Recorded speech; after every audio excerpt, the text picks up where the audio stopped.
Around the world with Nitinji Gadkari. माझा स्वभाव असा आहे की जिओ ऑरिजिनेट पर्यटनावर होणारा जो खर्च आहे त्यातला 49% एक्सपेंडिचर हा रोजगार निर्माण करण्याकरता खर्च होतो. किंग ऑफ हायवेज म्हणून तुम्हाला म्हटलं जातं. कोल्हापूर टू कर्नूल टू चेन्नई, बेंगलोर, कोचीन, हैदराबाद, त्रिवेंद्रम आणि कन्याकुमारी.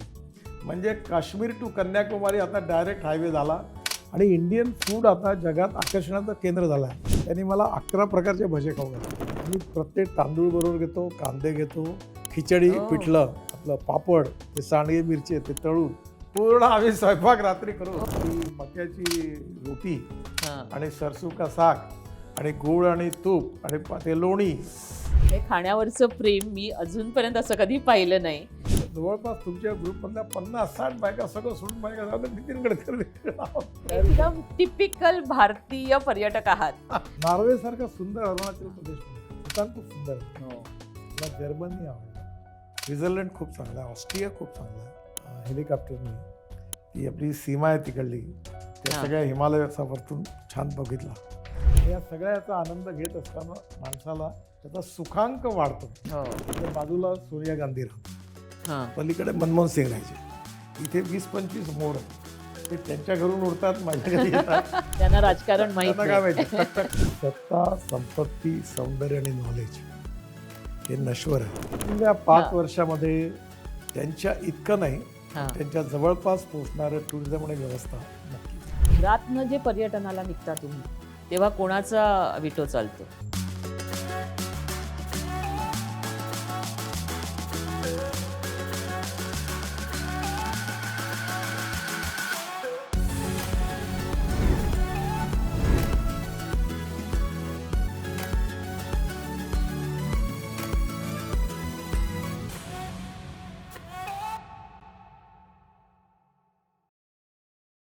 नमस्कार. वीणा वर्ल्डच्या अराउंड द वर्ल्ड या पॉडकास्ट सिरीजमध्ये आपलं मनपूर्वक स्वागत. आज आपली बॅकग्राऊंड बदलली आहे ना, कारण आम्ही थेट दिल्ली गाठली आहे आणि आम्ही आलो आहे इथे आपल्या एका आवडत्या व्यक्तीला भेटायला. आपल्या सर्व भारतीय पर्यटनाचं केंद्रस्थान असं मी म्हणेन या जागेला, आणि ही व्यक्ती आहे Shri Nitinji Gadkari. So around the world with Nitinji Gadkari. नमस्कार नितीनजी. नमस्कार. नितीनजी, या अराउंड द वर्ल्डमध्ये आम्ही अनेक मान्यवरांना, आपल्या भारतातल्या आपल्या सगळ्यांच्या आवडत्या व्यक्तींना भेटत असतो आणि त्यांचं पर्यटन कसं होतं, ते काय करतायत, हे सगळं आम्ही त्यांच्या दृष्टीने जाणतो आणि वाचकांना आणि आपल्या व्ह्युअर्सना ते खूप आवडतं. आणि त्याच्यामुळे आज तुम्ही आम्हाला लाभला त्याबद्दल मी मनपूर्वक तुमचे आभार मानते. आधी सुरुवातीलाच आभार मानते, कारण तुम्ही एवढे व्यस्त आहात आणि तरीही तुम्ही हा वेळ दिलात, त्याबद्दल खरोखर माझे म्हणजे हे ऋण राहील आमच्यावर. आणि आता आपण सुरुवात करूयाच. आपण आपल्या पर्यटनाविषयी बोलूया, सगळं आपण बोलूया. पण त्याआधी मला तुम्हाला एक असं विचारावं असं वाटतंय किंवा तुम्ही त्यावर बोलावं असं वाटतंय, ज्यावर तुम्ही बऱ्याचदा बोलला आहात. मला असं एक आपल्या तरुण मुलांच्यासाठी, कारण हा जो पॉडकास्ट आहे हा बरीच तरुण मुलंसुद्धा बघणार आहेत, जगभरातली आपली महाराष्ट्रातली तरुण मुलं बघणार आहेत, तर त्यांच्या दृष्टीने मला हवं आहे की साधारणपणे 27, 28, 30 वर्षांपूर्वी पहिल्यांदा जेव्हा जग एवढं जवळ आलं नव्हतं, त्यावेळी तुम्ही मुंबई पुणे हा जो हायवे तयार केला आणि आम्हा सगळ्या महाराष्ट्रीयनांनाच नव्हे तर, कारण भारतातनं सुद्धा लोक बघायला यायचे तो हायवे. इतका तो सुंदर झाला होता आणि तो आजही तेवढाच सुंदर आहे. तो ज्यावेळी तुम्ही बांधला, त्याची सुरुवात केली, त्याचं इन्स्पिरेशन काय होतं? म्हणजे कारण ते कुठून मिळालं? कारण आज इन्स्पिरेशन्स खूप मिळतात, कारण तुमच्या हातात जो मोबाईल आहे तो तुम्हाला जगातली सगळी गोष्ट सांगतोय. त्यावेळी तसं नव्हतं. तर नेमकं ते काय होतं ते इन्स्पिरेशन? कारण आज बरीच तरुण मुलं ही नव्या व्यवसायात उतरतात, नवीन काहीतरी करायचं म्हणतात आणि अपयशाची भीती ही खूप असते आपल्याला, सुरू करण्याच्या आधीच असते. पण तुम्ही ते कसं सुरू केलं आणि त्यावेळी एवढा मोठा प्रचंड महाकाय तो प्रोजेक्ट हातात घेताना, कारण तुम्ही पण त्यावेळी तुमच्या तरुणाईमध्ये होतात, तुम्हाला अशी भीती नाही वाटली किंवा काही अशी धास्ती किंवा नाही यशस्वी झालं तर काय होईल?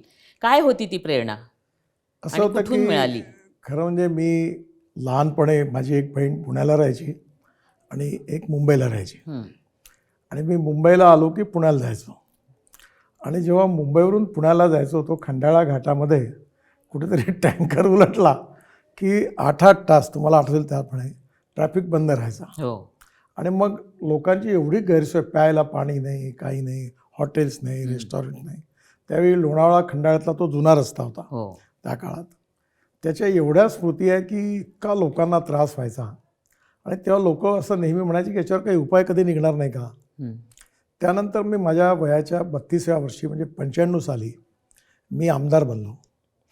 आमदार 80 साली बनलो, हां. 95 साली मंत्री बनलो. मी जेव्हा आलो तर एक दिवस विधान परिषदेमध्ये जयंतराव टिळक सभापती होते. हं. आणि टिळक साहेब पोचूच शकले नाही पावसाळ्यात, कारण पूर्ण ट्रॅफिक बंद पडला, टँकर उलटला. आणि स्पीकर साहेब म्हणजे सभापती महोदय हे संध्याकाळी 6 वाजता पोचले मुंबईत. हं. आणि त्यावेळी सगळीकडे अनेक आमदार नाही पोचले, गैरसोय झाली. तेव्हा ते एकदा उद्विग्न असं म्हणाले की कधीतरी हा प्रश्न सुटेल की नाही. हं. आपण प्रगती आणि विकासाचा एवढा विचार करतो. तेव्हा त्यांचं बोलणं शेवटचं जे होतं ते पण मला लागलं. आणि योगायोगाने 95 साली जेव्हा भाजप शिवसेना युतीचं सरकार आलं आणि मनोहर जोशी ज्यावेळी मुख्यमंत्री झाले त्यावेळी बाळासाहेब ठाकरे यांनी आमच्या निवडणुकीच्या आधी घोषित केलं की बा आमचं सरकार आलं तर आम्ही मुंबई पुणे हा द्रुतगती महामार्ग बांधू. आणि मग मला ती जबाबदारी मिळाली. त्याच्यात 55 उड्डाण पूल, मुंबई पुणे द्रुतगती महामार्ग आणि वरळी बांद्रा सीलिंग प्रोजेक्ट, हे 4 प्रोजेक्ट मी सुरुवातीला घेतले. मग माझ्या एक लक्षात आलं की सरकारमध्ये काम करण्यात खूप अडचणी होत्या. तेव्हा या कामाकरता महाराष्ट्र राज्य रस्ते विकास महामंडळ, हे जे MSRDC आज ज्यांनी समृद्धी महामार्ग, त्याचा मी संस्थापक अध्यक्ष आहे. हो. आणि मग तो तयार झाल्यानंतर मग आम्ही पुष्कळ प्रक्रियेतून जाऊन मग नेपियन्सी रोडवर PW त्या बगीचा प्रियदर्शनी पार्क एक जागा होती, तर तिथे एक ॲस्बेस्टॉस शीटचं शेड होतं. तिथे मी ऑफिस टाकलं. अच्छा. MSRDची स्थापना केली. पण जेव्हा मी ते करोडोच्या प्रोजेक्टच्या गप्पा मारायला लागलो तेव्हा माझ्या लक्षात आलं की या ऑफिस हे ॲस्बेस्टॉस शीट लावल्या आहेत, त्याच्या खाली मी बसलो आहे. मग मी आमच्या सेक्रेटरीवर, तुम्ही एक काम करा, याला समोरून अशी शीट लावा आणि आतमध्ये सीलिंग करा आणि चकाचक फर्निचर करा. कारण आपल्याकडे लोक जेव्हा येतात आणि आपण प्रायव्हेट इन्व्हेस्टमेंट म्हणून हे सगळं बघून त्यांना आपले क्रेडिट काही वरती नाही होणार. म्हणजे ऑफिस चांगलं केलं. त्यावेळी धारप नावाचे चीफ इंजिनियर ते सेक्रेटरी झाले, त्यांना आम्ही जबाबदारी दिली होती. नंतर RCC आले आणि मग ते टेंडर निघालं. हं. आणि त्यात मग काय झालं की टेंडर काढल्यानंतर लोएस्ट 3 टेंडर आले. त्यात धीरूभाई अंबानी त्यावेळी होते. हं. त्यांनी लोएस्ट कोट केलं होतं 3600 करोड आणि आमची एस्टिमेटेड कॉस्ट होती 1800 करोड. अच्छा.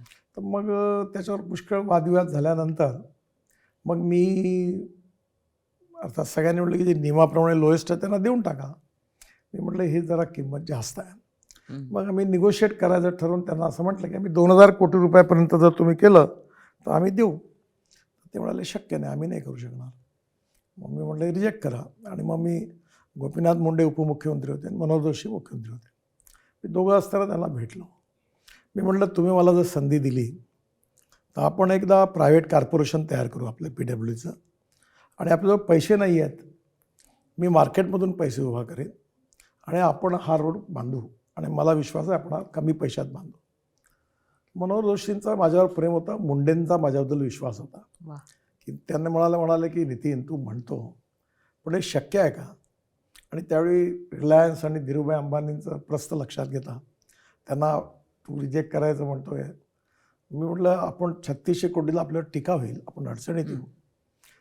आणि मग शेवटी ते प्रोजेक्ट टेंडर रिजेक्ट झालं. धीरूभाई फार नाराज पण झाले होते. त्यांना भेटायला पण मी गेलो होतो. ते म्हटलं तुम्ही काय बांधाल.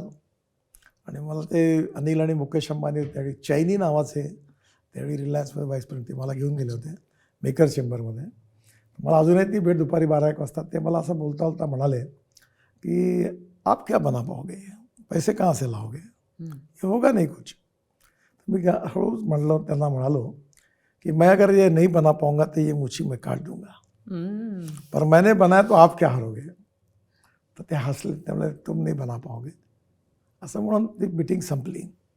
पण ते नाराज झाले होते की आम्ही त्यांचं काम ते रिजेक्ट केल्यामुळे. पण नंतर मग आम्ही एक कॉर्पोरेशन स्थापन केली, कॅपिटल मार्केटमध्ये गेलो आणि पहिल्यांदा आम्ही पैसे उभे केले. आम्हाला 600 कोटी रुपये पाहिजे होते, तर 1120 कोटी मिळाले. वा. आणि दुसऱ्यांदा 550 कोटी पाहिजे होते, ते आम्हाला 1200 कोटी मिळाले. म्हणजे आजचे हे 1100 1200 म्हणजे आजचे 40-50 हजार कोटी. आणि हे पैसे आम्हाला कॅपिटल मार्केटून मिळाले. आपला एक मराठी होता धनंजय मुंगळे म्हणून होते, ते DSP मेरिलिंच म्हणून कंपनी होती. त्या मुंगळेंना मी आपला ॲडवायझर केलं होतं. ते आता रिटायर्ड झाले, दादरला राहतात. बरोबर. आणि मग त्यावेळी हे सगळे ते पैसे उभे झाले आणि आम्ही हा हायवे केवळ 1600 कोटी रुपयात बांधून पूर्ण केला 2 वर्षात. आणि 2000 कोटी म्हणजे आजचे 20 ते 25,000 कोटी वाचवले. आणि ज्यावेळी हे सगळा हायवे पूर्ण व्हायला लागला तेव्हा धीरूभाईंनी मला बोलावलं. त्यांचं फार मोठ्या मनाचे होते ते. आणि त्यांना जेव्हा मी पुन्हा गेलो भेटायला, तेव्हा अनिल आणि मुकेश अंबानी दोघंही होते. ते म्हणाले, नितिन मैं हार गया, तुम जीत गया. तर मी म्हटलं, नहीं नहीं धीरूभाई, आप मेरे पिताजी जैसे हो, आप नहीं हार गए, आपके आशीर्वाद से मैं. ते खूप खुश झाले. आणि त्यांनी मला जे म्हटलं ते मी आयुष्यात विसरणार नाही. ते म्हणाले, नितिन मैं एक स्कूल मास्टर का लड़का हूँ गुजरात में. त्यांनी गावाचं नाव सांगितलं त्या. और बोले मैंने एक छोटे से व्यवसाय से सुरुवात की. आणि त्यांना ते ICICI बँक कुठल्या तरी बँकेतलं पहिलं लोन मिळालं. ते रिजेक्ट झालं, ते कसं मिळालं, त्यांची हिंमत, त्यांनी मला सगळं सांगितलं. आणि नंतर मग ते मला म्हणाले की अब मैं अब जीवन के आखिरी इसमें हूँ, अब मुझे मालूम नहीं मैं कितने दिन जी पाऊँगा, मैं रिटायरमेंट के मूड में हूँ. और अब मैंने जो कुछ कमाया, इतनी इज्जत कमाई है कि आज अगर मुझे 5,000 करोड़ चाहिए 1 बजे, जेवायला बसलो होतो, तो मैं 4 बजे तक जाऊँगा मार्केट में तो मिल जाएंगे. इतना त्यांचा बॉन्ड. पर मुझे एक आश्चर्य है कि जो हम नहीं कर सकते वो पैसा तुमने कैसे मिला है. मला रतन टाटा आणि ते दोघेही म्हणाले, you prove to be more professional than us. अर्थात मी नाही, माझ्यावरच्या टीमचं ते सक्सेस होतं आणि आम्हाला पैसे मिळाले, हायवे पूर्ण झाला. आणि आज 25 वर्षात सगळ्या रस्त्यांबद्दल तक्रारी आहेत, पण त्या हायवेवर गड्डा नाही आहे. नाही म्हणजे हा किती जिद्द असेल किंवा धडाडी असेल आणि त्याचबरोबर इंटेलिजन्स, कारण मार्केटमधनं पैसे स्वतः आणणं मिळत नाही. आणि त्याच्यातला अजून एक त्यावेळची मुद्दा होता धडाडी. की दिनेश अफजलपूरकर नावाचे त्यावेळी मुख्य सचिव होते. हे सगळं सुरू असताना त्यांनी आम्ही कुठेतरी युरोपमध्ये जायचं ठरवलं की कसे हायवे द्रुतगती महामार्ग, म्हणजे आम्ही कागदावरच माहिती होतं थिअरॉटिकल. तर त्यांनी आम्हाला सुचवलं पण साऊथ ईस्ट एशियात जा, इंडोनेशिया, मलेशिया, कारण इकॉनॉमिकली ते आपल्याला जोडणार आहे, सिंगापूर. तेव्हा आम्ही सगळं डेलिगेशन इंडोनेशिया, सिंगापूर, मलेशियात गेलो. तुम्हाला माहिती असेल, कारण इंडोनेशियामध्ये एक हायवे आहे. तो हायवे नॉर्थ टू साऊथ मोठा, वर्ल्ड बँकेचे 1200 कोटी, जकार्तापासून तो त्यांनी बांधला.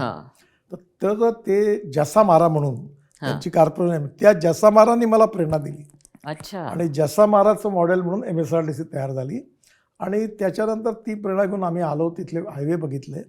आणि त्यानंतर मग इतकं आश्चर्य आहे की आजही त्याचं मॉडेल लोक स्टडी करतात. मी ज्या डिपार्टमेंटचा मंत्री होतो त्याचं बजेट 1800 कोटी रुपये होतं आणि काम करणारे लोक 37,000 होती. आणि आम्ही 8,000 कोटीची कामं केली. आणि MSRDCचा स्टाफ फक्त 49 लोकांचा होता. PMCचा कन्सेप्ट आला. आणि त्या काळामध्ये आम्ही A to Z, म्हणजे आता तुम्ही जे करता ना, तुमचंच कन्सेप्ट आहे की लग्नामध्ये जसं घोड्यापासून तर ब्राह्मणापासून तर अक्षर सगळं काम एकाला, तसं आम्ही त्याला एक्सप्लोजिव्ह लायसन्स सगळं काम त्या 8 PMC प्रोजेक्ट मॅनेजमेंट कन्सल्टन्सीला दिलं, अंडर वन रूफ एकदम. त्यांनी सगळं करायचं. Total cost of the project त्यांना 3.5-4% दिले. आणि जगात जॉईंट व्हेंचर केलेल्या मोठ्या मोठ्या एजन्सी आणल्या. त्यांनी डिझाईनपासून सगळं काम केलं. अडचणी आल्या. तुम्हाला आठवतं त्या काळात एक प्रोफेसर होते, त्यांनी हायकोर्टात केस टाकली. आणि 150 वर्षापूर्वी कोणत्या रंगाच्या घारी त्या इथे बसतात, आणि हा हायवे बनला तर त्या आवाजाने त्या घारी उडतील म्हणून त्यांनी आम्हाला खूप कठीण प्रश्न निर्माण केला. परवानग्या मिळत नव्हत्या. त्यावेळी इंद्रकुमार गुजराल प्रधानमंत्री होते. आणि मनोहर जोशी, मग शेवटी खूप थकलो, परवानगीच मिळत नव्हती. मग मनोहर जोशींबरोबर मी आलो इथे त्यांना भेटायला. आणि मग मनोहर जोशींनी त्यांना सांगितले, इतके लोक मिळाले, इतके प्रॉब्लेम आहे, इतका डिले होतो आहे. आणि त्यांनी त्यांना म्हणाले, आता काय मी हे बघत राहायचं का, तुम्ही आम्हाला परत. त्यांनी मग मध्यस्थी केली. त्याच्यानंतर मग ती परवानगी मिळाली. आणि 2 वर्षात तो हायवे 1650 कोटीत पूर्ण झाला. 2000 कोटी रुपये वाचले. आणि आजही 25 वर्ष 27 वर्ष झाली हायवे येतात. उलट त्यातली एक अजून गोष्ट आहे, आमचे 2 सेक्रेटरी होते, एक देशपांडे आणि एक तांबे. प्रसिद्ध होते, फार उत्तम अधिकारी होते. पण देशपांडे आणि तांबेसाहेब आताही आहेत, खूपच प्रामाणिक होते. तर देशपांडे साहेब म्हणाले 4 लेनचाच रोड बांधायचा. पण मी ज्यावेळी जसे मला पाहिलं त्या म्हटलं, हो देशपांडे साहेब, आपण 16 लेन करता जागा ॲक्वायर्ड केली पाहिजे, उद्या भविष्यात अडचण राहील. तर मी खूप त्यांना समजा, पण ते म्हणाले सर एवढा खर्च करणं परवडणार नाही. शेवटी कॉम्प्रोमाइज म्हणून 3+3 आणि 1 लेनची ते सर्व्हिस, 1.5 लेन सर्व्हिस रोड असा पहिला फेज बांधला.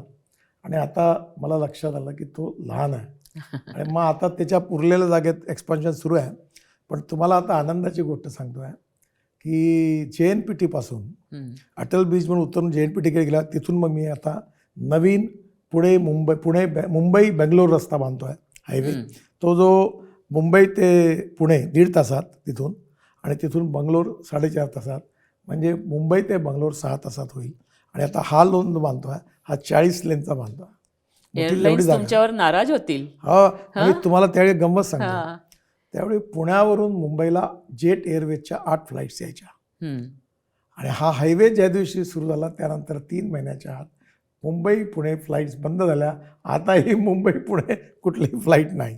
आणि आता मी सांगतो की आता आमचा हायवे पूर्ण झाला दिल्ली टू डेहराडून 2 तासात. तर मी सांगितलं, डिक्लेअर केला की जसा असं उद्घाटन एकदा आम्ही तर एलिव्हेटेड रोड छत्तीसगड उद्घाटन केलं, म्हणजे पायलट प्रोजेक्ट चालू केला आहे.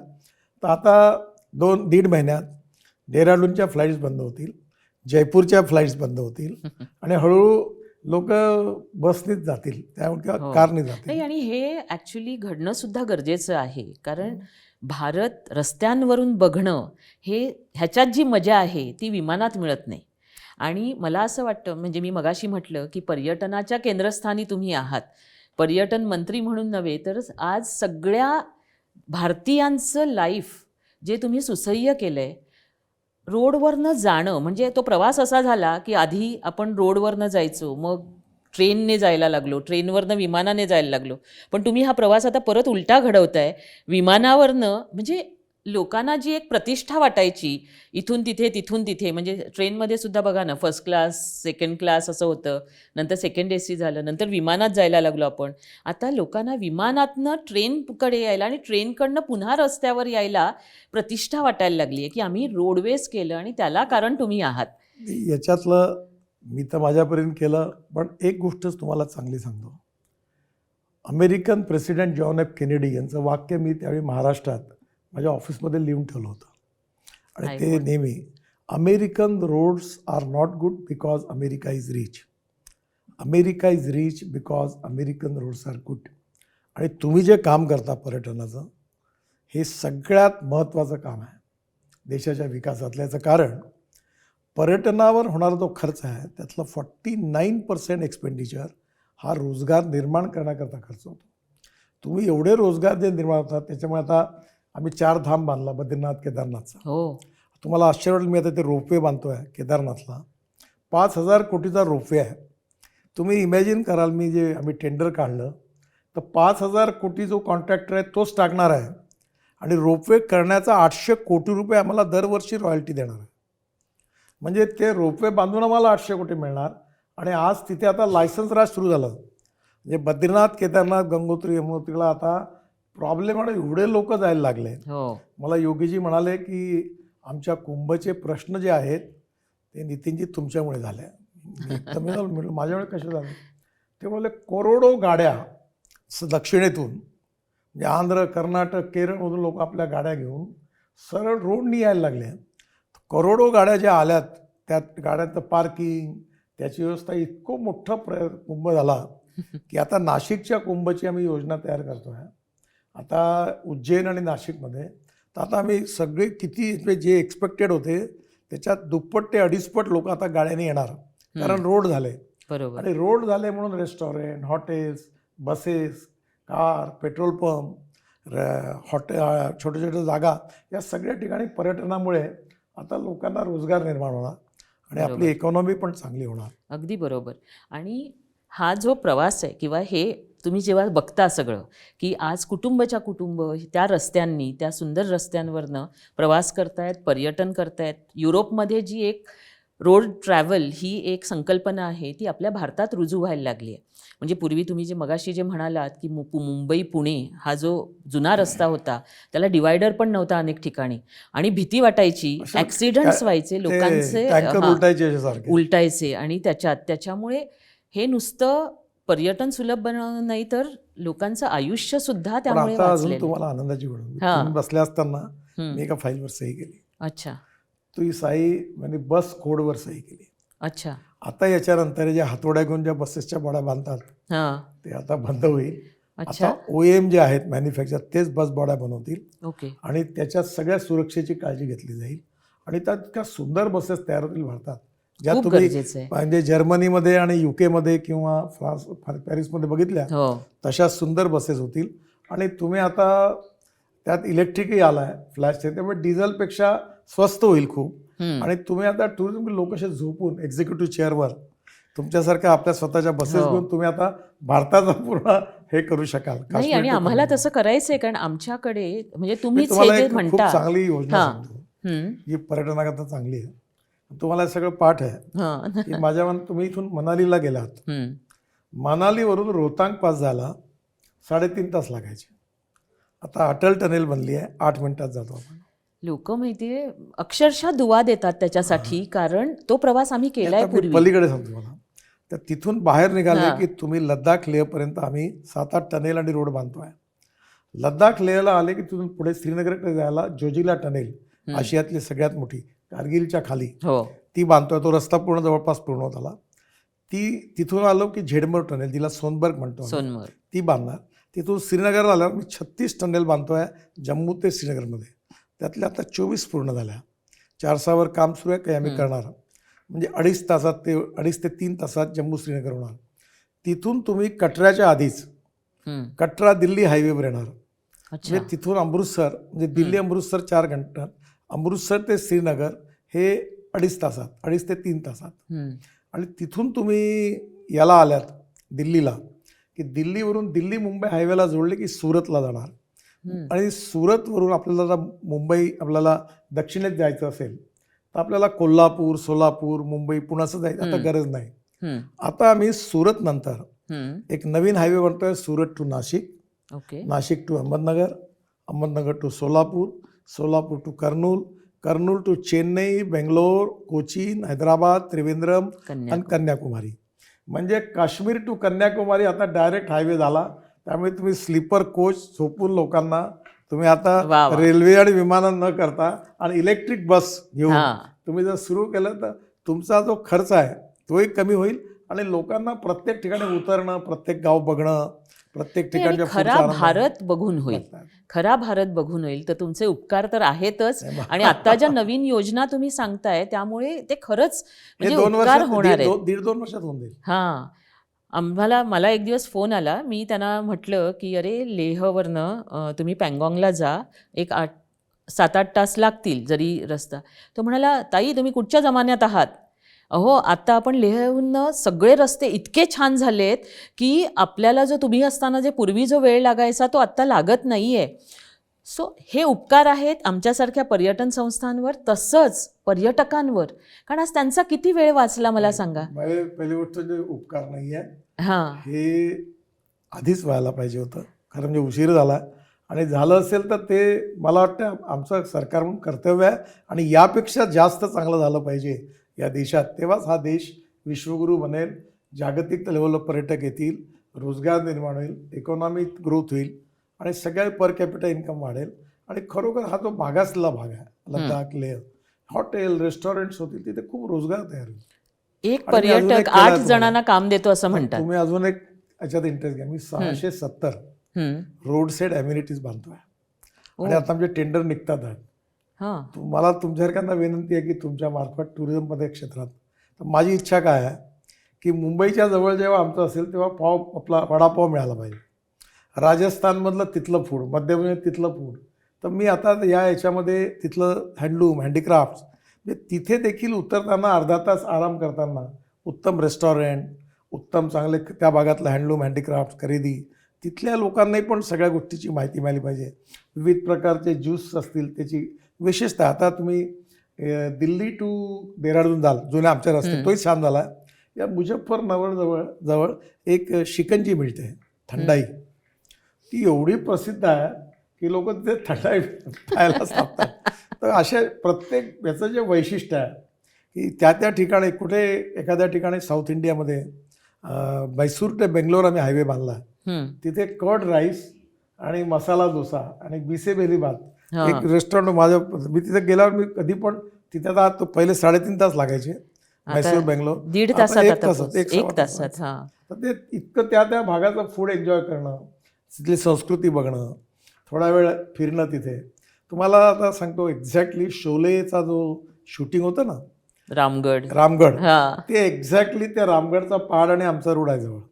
आणि तिथे नाही ते जी हेमा मालिनीला ते अजद खान पकडतात वगैरे धर्मेंद्रला, ते तिथे शूटिंग झालं. मी त्यावेळी अरे ओ सांबा, तिथे मी एक्झॅक्टली तिथे आम्ही नाश्ता करायला गेलो आणि तेवढ्यात हेमा मालिनीचा फोन आला. तर मी त्यांना म्हटलं तुमचा पसंतीवाला शॉट जिथे झाला तिथेच आम्ही आहोत, तिथे आहे. आणि ते लोक तिथे बघायला येतात, ते सगळे त्या काळातलं झालं. तुम्ही म्हणजे आयडियाचा खजिना आहात.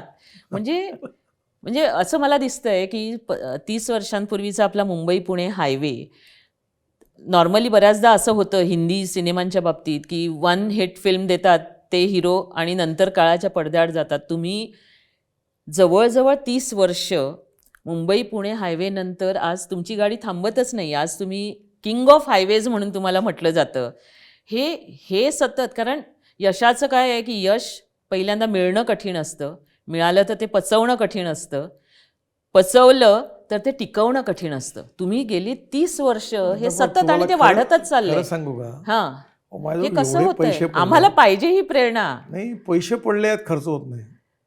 मी याच्यापेक्षा 5 पटीने स्पीडने काम. माझ्याजवळ आता मी जर माझे हायवे मॉनिटर, माझं सध्या टोल इन्कम 55,000 कोटी आहे. आणि मी जेव्हा लोक टोल लावला होता तर आम्ही पास काढला आहे 3,000 रुपयात तुम्हाला 205 म्हणजे 15 रुपये टोल. कारवाल्याला पैसेच नाही. तर त्याच्यात लोक शांत झालेत. आता लोक मला म्हणायचे खुश झालेत की मुंबई पुण्यात तुम्ही टोल लावला, लोक नाराज होते. मी म्हटलं मुंबई टू पुणे जायला 9 तास लागतात. आता 9 तासात तुमचा वेळ जातो, ते 2 तासावर आला, 7 तास वाचले. तेवढं गाडी कमी चालते, इंजिन कमी चालतं, पेट्रोल डिझेल वाचतं. मग तुमच्या सेव्हिंगचे थोडे पैसे द्या, कारण आता शेवटी सरकारजवळ पैसे नाहीत. तर आता काय झालं की आता इन्फ्रास्ट्रक्चर जे आहे, तुम्ही आता नॉर्थ ईस्टमध्ये कधी जाल तर मी जवळपास 3.5 ते 4 लाख कोटी रुपयाची कामं तिथे चालू आहेत. ते चालू आहे. मेघालय, त्रिपुरा, नागालँड, आसाम, केवळ आम्ही सुंदर आहे तो आपला भाग आणि खूप सुंदर आहे. आणि इतके मोठे मोठे पूल आम्ही बांधले आता ब्रह्मपुत्र्यावर.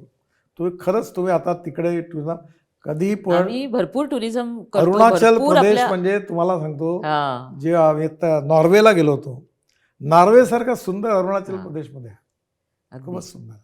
आणि आता तुमचं हे इन्फ्रास्ट्रक्चर जर तिथे झालं तर खरोखर नाही, आम्ही आत्ता सुद्धा भरपूर म्हणजे दरवर्षी आम्ही बघतोय तिथे सुधारणा. म्हणजे आमचा प्रवासाचा वेळ वाचतोय, लोक जास्त आनंद घेत आहेत. म्हणजे 10 वर्षांपूर्वी बापरे खूप सुंदर आहे पण जरा कठीण आहे असं असायचं. मी जेव्हा शिपिंग मंत्री होतो तेव्हा मी 113 नद्यांना वॉटरवेज घोषित केला पार्लमेंट. त्यावेळी Varanasi to Haldia 1385 kilometre waterways बांधला. अच्छा. आणि तिथून पलीकडे हल्दियावरून आपण गेलो की बंगालच्या खाडीतून डायरेक्ट आपण ब्रह्मपुत्रेला लागतो. आणि ब्रह्मपुत्रेवरून मी डायरेक्ट ड्रेझिंग केला पूर्ण. ते मुंगली नावाचं हे आहे पोर्ट बांगलादेशमध्ये, तिथपर्यंत 250 किलोमीटर बांगलादेशमधून केला. तर तुम्ही आता जे कन्सेप्ट आहे की वाराणसीला जायचं रेल्वेने किंवा बसने, आणि वाराणसीवरून तुम्ही एक शिप तयार करा आणि तिथून तुम्ही डायरेक्ट बंगालवरून गंगेवरून तुम्ही डायरेक्ट ब्रह्मपुत्रेतून थ्रूआउट आसामच्या शेवट नॉर्थ ईस्टचा प्रवास करू शकाल.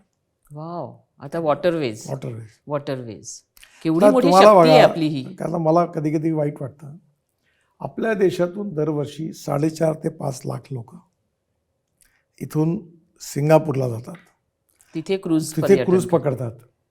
आता मी आपल्या मुंबईला क्रूज टर्मिनल बांधलं आहे BPTमध्ये, चेन्नईला बांधला आहे, कोचीनला बांधलेला आहे, अनेक ठिकाणी बांधला आहे. आता आपण डायरेक्ट मुंबईवरून क्रूज काढा आणि डायरेक्ट तुम्ही कोचीन, दुबईलाही जाता येईल हां. आणि इकडे सिंगापूरलाही जाता येईल आणि इंडोनेशिया मलेशियात जाऊन देशाचा टूर मारता येईल. आता खरं म्हणजे या याच्यात जर टुरिझमच्या लोकांनी जर लक्ष घातलं तर खूप चांगलं होईल. पण तरीसुद्धा गडकरीजी मला एक वस्तुस्थिती अशी सांगावीशी वाटते की क्रूज पर्यटन हे आपल्या भारतात हे तेवढं रुजलं नाही. म्हणजे बऱ्याच जणांनी प्रयत्न केले त्याच्यावर, क्रुजेस आणल्या, बाहेरून क्रुजेस आणल्या, सगळं केलं, तरीही क्रूज पर्यटन जसं पुढे जायला हवं तसं गेलं नाही. तर त्याच्या मागचं कारण काय असेल? म्हणजे त्याचं कारण लोकांना तुम्हाला आस्था सांगतो. नाहीये नाही, की त्याचं खरं कारण इन्फ्रास्ट्रक्चर नाहीये की नाही. काय त्याचं आहे? कारण असं आहे हां. की आपल्या इथली शिप इंडस्ट्री जवळपास संपुष्टात आली. त्यामुळे आपल्याला क्रूज जे आहेत ते सेकंड हँड किंवा सगळे युरोपियन किंवा बाहेरून आणावं लागतात. दुसरं, क्रूजमध्ये आपण जे वापरतो फ्युएल हं. ते कॉस्टली. आता मिथेनॉल कोळशापासून तयार होणं, तुम्हाला काय आपल्या स्वीडनमध्ये मी पाहिलं, स्वेतना काहीतरी कंपनी आहे, त्यांनी त्यांच्या इंजिनला किट लावून मिथेनॉलवर कन्वर्ट केलं. हं. मिथेनॉलचा रेट आहे 22 रुपये लिटर. हं. त्यामुळे आपल्या देशात सगळ्यात मोठा प्रॉब्लेम आहे की क्रूज बनत नाहीत. हं. आता कोचीन शिपयार्ड ही आपली फ्लॅगशिप आहे, हं. त्यांनी आता मोठ्यानं अनेक सुधारणा केल्या. हं. आता इलेक्ट्रिकवर क्रूज येऊन राहिलेत. आता हळूहळू फ्युएलमध्ये मिथेनॉलवर येऊन राहिले. हं. मोठ्या प्रमाणावर Assam petroleum 800 ton per day methanol तयार करतं. हो. त्यामुळे हळू बार्ज आणि हे तुम्ही जर स्कॅनिया विषयी म्हणालात का? स्कॅनियाने हां, केलं स्कॅनिया. तसं? स्कॅनिया. हां. त्यांचं मिथेनॉलवर क्रूज आहेत. हां. तर त्याच्यात टेक्नॉलॉजी जर बदलली आणि आपण जर सुरुवातीच्या काळात ही अडचण आहे कारण त्याची कॅपिटल कॉस्ट जास्त लागते. हां. आपल्या इथे आता जुने क्रूज आणणं, त्याला रिफर्निश करणं, जसं विमानं आपण छोटे आणतो हं. आणि मग ते करणं, याच्याकरता मोठी कॅपिटल इन्व्हेस्टमेंट आहेत. आणि फ्युएलमध्ये चेंज केला तर इकॉनॉमिक तर होईल. मला वाटतं तुम्ही सुरुवातीच्या काळात हं. युरोपियन क्रूज कंपनींबरोबर जॉईंट व्हेंचर करून त्यांना इथे आणून पहिले आपण ते सुरू करू. सरकार याच्यात काही कन्सेशन पण मी त्यावेळी दिले होते. नाही, आणि नेमकं कसं होतंय, म्हणजे तुम्ही आता सांगितल्यावर मला एक आयडिया आली की त्यांचा ऑफ सीझन आपला चांगला सीझन असतो, म्हणजे आपल्या इथला पीक सीझन. जेव्हा म्हणजे ह्या ज्या सगळ्या अमेरिकेतल्या क्रुजेस आहेत त्या अर्धा वेळ अलास्का साईडला असतात आणि अर्धा वेळ साऊथ अमेरिका साईडला असतात. तीच क्रूज जिथे सीझन असेल तशी ती हलते. तशीच युरोपच्या क्रुजेस आपल्याकडे येऊ शकतात आता जेव्हा एक त्यांचा ऑफ सीझन आहे. मलेशियन कंपनीने आपल्याकडे Chennai to Sri Lanka star proposal दिलं होतं. हां. आता त्याच्यात काय झालं, आपल्याकडे ते नियम एकंदरीत खूप अडचणीचे होते. त्या काळात बरेच नियम मी बदलवले आणि ते लिबरल केले आहेत. आणि तुम्ही जर याची असोसिएशन वगैरे काय असेल तर आणा, मी शिपिंग मंत्र्यांशी बोलू आपण आणि तुम्ही खरंच याच्यात इनिशिएटिव्ह घ्या. कारण आता तुम्हाला एक गोष्ट सांगतो, तर मी मुंबईत आहात म्हणून तुम्हाला माहिती असेल, मी BPTतून अलिबागला जायला ते रोपॅक्स सुरू केलं, ज्यात 7 मजली 4 मजली ते वरती असतं आणि त्याच्यात रेस्टॉरंट असतं. आपली गाडी टाकायची तर 17 मिनिटात आपण अलिबागला पोहोचतो आणि ती गाडी बाहेर काढून पुढे आपण मुंबई गोवा रस्त्याला जोडतो. आपले 2 तास वाजतात. अगदी. आता मी एक प्रोजेक्ट तयार केला होता. संजय भाटी आपले महाराष्ट्राचे IAS ऑफिसर होते, ते BPT चेअरमन असताना हा नव्या मुंबईचा जो एअरपोर्ट झाला आहे, या एअरपोर्टला आम्ही जेटी बनवायला लावली आहे. आणि तुम्ही मुंबईच्या कुठल्याही दिशेहून, वसई विरारपासून मॅक्झिमम 19 ते 22 मिनिटात जर वॉटर टॅक्सी सुरू केल्या आपण, तर आपण डायरेक्ट एअरपोर्टवर पोहोचू. जसं व्हेनिसमध्ये आहे ना, इटलीमध्ये, की आपण हॉटेलमध्ये उतरलो की डायरेक्ट विमानतळावर जातो. आपण हजारो लाखो रुपये घालून तिथे जाऊन ते बघतो. देवेंद्रजींनी पण घेतलं, मी त्याच्या मागे लागलो, ती कंपनी आली आणि आता या वॉटर टॅक्सी 5,000 वॉटर टॅक्सी सुरू झाल्या तर रस्त्यावरचं ट्रॅफिक कमी होईल आणि पुण्यातून लोक एअरपोर्टला जातील. अनेक गोष्टी जे टेक्नॉलॉजी होतात. MPBS सी प्लेन आले आहे, ते फार स्वस्त आहेत. मी मुंबईच्या गिरगाव चौपाटीवर पाण्यावर उतरलो विमानातून, त्याने ते प्लेन 18 कोटीचं आहे फक्त. 19 सीटर 18 सीटर काहीतरी आहे आणि त्यामुळे एअर स्ट्रीपवरही उतरतं आणि पाण्यावरही उतरतं. बरोबर. तर तुम्ही जर मुंबईवरून निघाले आणि सरळ वाराणसीच्या गंगेत उतरले आणि वाराणसीत सगळे बघितलं आणि आले, मी एक प्रपोजल तयार केलं की यमुना दिल्लीवरून ते प्लेन उडेल आणि ते 17 मिनिटात ताजमहालच्या मागे उतरेल आणि तिथून ताजमहाल 1.5-2 तासात बघितलं की पुन्हा येईल, उडलं की 17 मिनिटात पुन्हा इथे. तर याच्यात काय की थोडंसं कॅपिटल इन्व्हेस्टमेंट आहे. सरकारच्या धोरणात थोडी लवचिकता आणली पाहिजे. एकदा जर तुमच्या असोसिएशन पुढे आल्या तर नक्की हे सगळं डेव्हलप होईल आणि यातून खूप रोजगार निर्माण होईल, ग्रोथ तयार होईल, इंटरनॅशनल टुरिस्ट येतील. जसं आमच्याकडे ताडोबा आहे, सगळं नागपूरला तर टायगर कॅपिटल झालं. हो आम्हाला कधी लक्षातच नाही आलं की याच्यात एवढं पोटेन्शियल आहे. आता नागपूरपासून 3.5 तासाच्या अंतरावर 450 टायगर झाले. आता इतके फॉरेन टुरिस्ट यायला लागले की ते एका दिवशी 8-8, 9-9 टायगर बघतात. त्यामुळे तो वाईल्ड लाईफचा टुरिझम वाढला. बरोबर. असं आपण अनेक ठिकाणी करू शकतो. आणि यात खरंच जर टुरिझमच्या ज्या ऑर्गनायझेशन्स आहेत त्या पुढे आल्या तर मी नक्की त्यांना सगळ्या प्रकारची मदत करेन. निश्चितपणे म्हणजे ह्याच्यात पुढे विचार करणं खूप गरजेचं आहे. हे सगळं बोलत असताना तुम्ही भारत तुमच्या फॅमिलीसोबत हा बघितलाय की फक्त तुमचंच फिरणं झालंय आणि फॅमिली थोडी बाजूलाच राहिली? नाही नाही, मी तुम्हाला सांगतो काय, साधारणतः दरवर्षी मी, माझी दोन्ही मुलं, मुलगी, जावई, आम्ही सगळी फॅमिली आमची, नंतर कधी कधी माझे मित्र आहेत 5-6 त्यांच्या फॅमिलीज, आणि आता मी असं ठरवलं आहे, कारण मला लक्षात असतं विमानातून जायचं 4 लोकांनी गाडीत बसून मजा नाही येत, तर आम्ही 35 सीटर बस घ्यायची आणि बसने बसून सगळे प्रदेश गावं बघायचे. त्यात आनंद आहे. कुठेतरी कॉफी प्यायला उतरलो, थोड्या वेळ थांबलो, तिथले लोक बघितले, तिथले कुठे छोटे टुरिस्ट स्पॉट बघितले. तर माझ्या असं लक्षात आलं आहे की मी याच्यात पुष्कळ एन्जॉय केलं. आता मी अरुणाचललाही पण जाणार आहे. अच्छा. आणि आम्ही सिमल्याला असे सगळे मित्रमंडळी गेलो. तर मी नेहमी जातो आणि दरवर्षी आमचा कार्यक्रम असतो. तुम्हाला मित्रमंडळींना द्यायला वेळ मला असतो? एकटं जाण्यात मजा नाही. म्हणजे असं आणि कुठेतरी- दुसरं सगळ्यात सांगतो, मी सगळ्या जगात जेवढे भारतीय रेस्टॉरंटमध्ये चांगलं फूड मिळत नाही त्याच्यापेक्षा उत्तम क्वालिटी फूड जगाच्या कानाकोपऱ्यात सगळ्या देशात जगात मिळतं. आम्हाला सांगा ना, कुठे कुठे तुम्ही असे काय काय प्रयोग केलेत? मी ऑस्ट्रियामध्ये बघितलं, स्वित्झर्लंडमध्ये सगळ्या ठिकाणी बघितलं, नंतर ऑस्ट्रेलियात बघितलं, नंतर जर्मनीत आणि युकेत तर खूप रेस्टॉरंट आहेत आणि इतकं सुंदर फूड मिळतं. मी इस्रायलमध्ये गेलो, तिथे माझ्या फॅमिली ती ओळखीची आहेत, रीना पुष्करना म्हणून, त्यांचे 9 रेस्टॉरंट आहेत तंदूर नावाने. त्यांनी मला 11 प्रकारचे भजे खाऊ घातले. इस्रायलमध्ये? इस्रायल, तेल अवीबला त्यांच्या. म्हणजे आपले इतकं सुंदर रेस्टॉरंट्स आहेत. आज मला एक संधी मिळाली आहे तुमच्याशी बोलायची आणि म्हणून मला एक तुम्हाला सांगावं असं वाटतं. आमची एक कन्सर्न असते नेहमी, कारण आता गेल्या 2-3 वर्षात असं झालं किंवा म्हणजे आणि नॉर्थ आणि साऊथ दोन्हीकडे मनालीमध्ये रस्त्यांनी जात असताना त्या दरडी कोसळतात. ओके, तसंच केरळमध्ये झालं आणि त्याच्यामुळे टुरिझम ठप्प झालं. म्हणजे आमचा तर अख्खं सीझनची जी तयारी असते ती कम्प्लिटली गेली.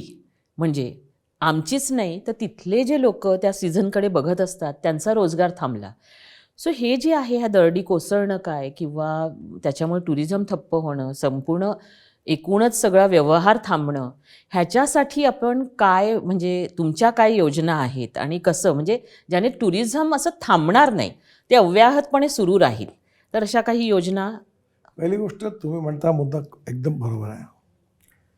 रोड सुरक्षा ही आमची प्रायोरिटी आहे आणि त्याच्यामध्ये खूप ॲक्सिडेंट्स होतात, दरीत कोसळतात. आम्ही ते डिझाईन्समध्ये पुष्कळ सुधारणा केल्या. आमचेही दोष आहेत काही. रोड इंजिनिअरिंग, ॲटोमोबाईल इंजिनिअरिंग याच्यामध्ये खूप सुधारणा करून जागतिक दर्जाचं करतो आहे. आम्ही 40,000 कोटी केवळ ब्लॅक स्पॉट आयडेंटिफाय करायला खर्च करतो आहे. त्यामुळे सगळे स्पॉट्स आयडेंटिफाय करून आलो. एक तुम्ही फार चांगली गोष्ट सांगितली की पर्यटनाची कशी प्रेरणा मिळते. आपल्या इथे हिमालयन टेरिन म्हणजे काश्मीर, उत्तराखंड, हिमाचल आणि काही वेळा नॉर्थ ईस्टमध्ये अगदी अरुणाचल. तर आपण जे महाराष्ट्रात आम्ही होतो, तर मला लहानपणापासून माउंटेन म्हणजे काळा दगड असा कन्सेप्ट होता, परसेप्शन होतं मनात. पहिल्या ते मला कळलं की मातीचा ढिगारा म्हणजे हिमालय, त्यात पांढरे दगड आहेत. आणि ते हे जे टेरिन आहे याला मिळतं जुळतं टेरिन हे स्वित्झर्लंड आणि ऑस्ट्रियाचं आहे. आणि म्हणून आमच्याकडे लँडस्लाईड्स होतात पाऊस पडला की, आणि खूप लोक मरतात. तर यावेळी आम्ही स्वित्झर्लंड ऑस्ट्रियातून मी जेव्हा स्वित्झर्लंडला जात होतो त्यावेळी मी तिथे बघितलं की त्यांची ती तसंच आहे, तिथला हिमालयासारखंच आहे टेरिन. ते माती आहे, पांढरी रंगाची माती, चुनखडी आणि गोटे. तर मी त्यांच्या इन्स्टिट्यूट कोलॅबरेशन केलं, खूप स्टडी केला. आणि आत्ता मी केवळ उत्तराखंडमध्ये 300 लँडस्लाईड स्पॉट आयडेंटिफाय केले आणि त्याला आता मी ते सुधारतो आहे.